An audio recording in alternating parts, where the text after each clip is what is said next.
आज ये क्वेश्चन देखते हैं 2025 का। इसमें फोर्स गिवन है। फोर्स की वैल्यू क्या है? एक्स स्क्वायर वाई आई कैप प्लस वाई स्क्वायर जे कैप। ठीक है।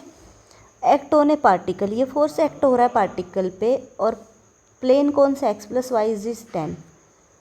तो पूछ रहा है the work done by this force during a displacement. Displacement कहाँ से कहाँ?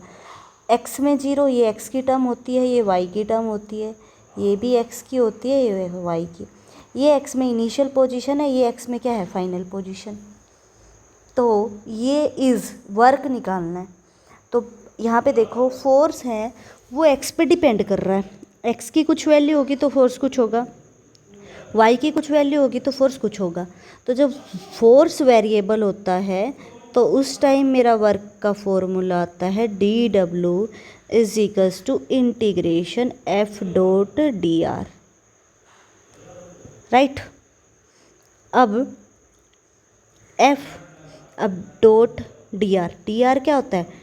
D X I cap plus D Y J cap plus D Z के कैप। कम्बिनेशन होता है हमारा डी आर इनका, एक्स का भी और वाई का भी, डॉट प्रोडक्ट हो रहा है।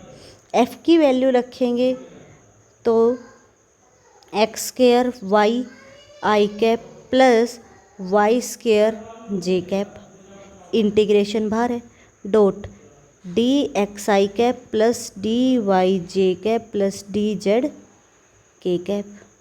राइट। अब डॉट प्रोडक्ट करना है।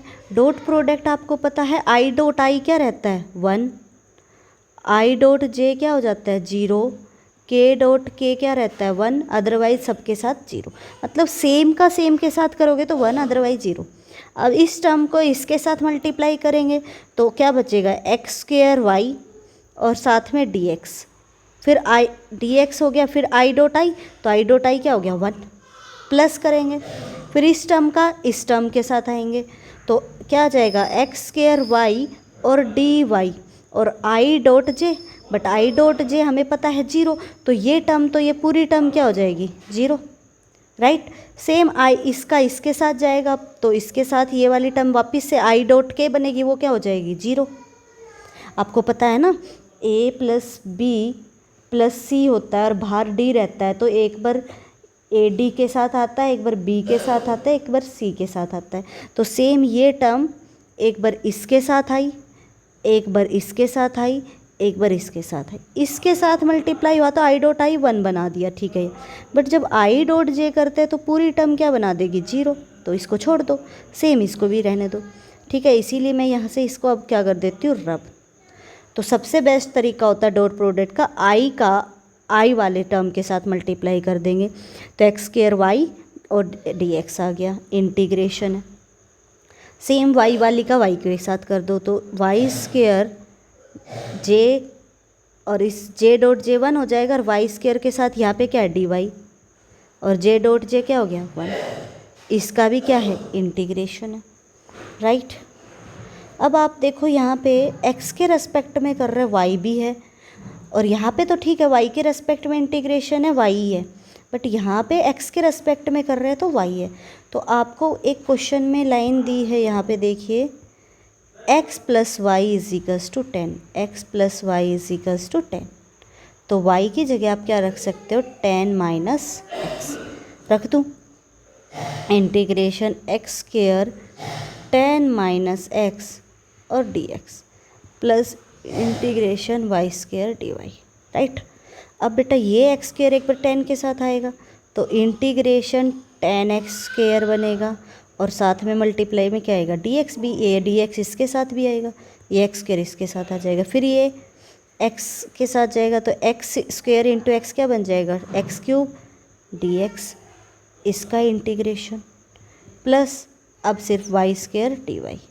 लिमिट कहाँ से कहाँ जा रहा है? 0 0 से 4 2 पे, 0 से x कहाँ जा रहा है? 4 पे,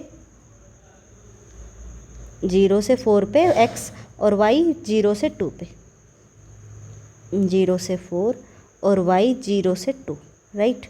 अब मेरे को करना है इंटीग्रेशन। इंटीग्रेशन बोलता है x के रेस्पेक्ट में कर रहे हो तो इस x की पावर में एक ऐड कर दो तो एक्स स्क्वायर के में एक तो एक जोड़ेंगे तो 3, और जितना आया वो नीचे डिवाइड में लिख दो और लिमिट पुट कर दो 0 से 4 माइनस एक्स की पावर 4 बाई 4 और लिमिट कहाँ से कहाँ 0 से 4 प्लस वाई क्यूब बाई 3 और लिमिट कहाँ से कहाँ 0 से 2।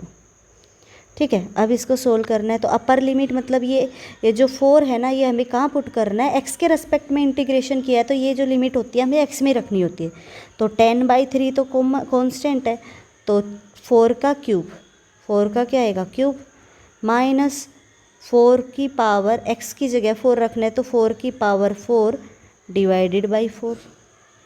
ठीक है, प्लस वाई में रखना है तो 2 की पावर क्यूब, वाई की जगह क्या रखना है 2 की पावर क्यूब बाई 3 और 0 रखेंगे तो ये सारी टर्म क्या हो जाएगी, माइनस में 0 हो जाएगा। ठीक, अब इसको सोल्व करना है हमें, इसको सोल्व कर लो। 10 × 3 × 4,